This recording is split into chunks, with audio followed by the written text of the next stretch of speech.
శ్రీ లలితా సహస్రనామ స్తోత్రంలోని 516వ నామం అస్థి సంస్థిత మంత్రస్వరూపంలో శ్రీ అస్థి సంస్థితాయై నమః. మనం ఈ నామంలో మూలాధారంలో కొలువై ఉండే తల్లి మన శరీరంలోని ఏ ధాతువునందు అధిష్ఠించి ఉంటారో మనకు వసిన్యాది వాగ్దేవతలు తెలియచేస్తున్నారు.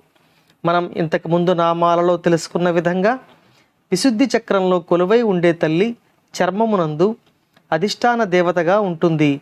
అనాహతంలో కొలువై ఉండే తల్లి రక్త ధాతువునకు అధిష్టాన దేవతగా ఉంటారు. మణిపురంలో కొలువై ఉండే తల్లి మాంస ధాతువునందు అధిష్టాన దేవతగా ఉంటుంది. స్వాధిష్టానంలో కొలువై ఉండే తల్లి మన మేధస్సు యొక్క అధిష్టాన దేవతగా ఉంటారు అని మనం తెలియచేసుకున్నాం.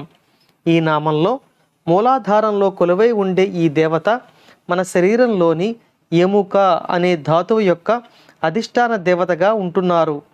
ఈ రూపంలోని అమ్మవారు మన శరీరానికి ఒక రూపాన్ని, బలాన్ని అనుగ్రహించి మనం అమ్మవారిని సేవించగల శక్తిని అనుగ్రహిస్తూ ఉన్నారు.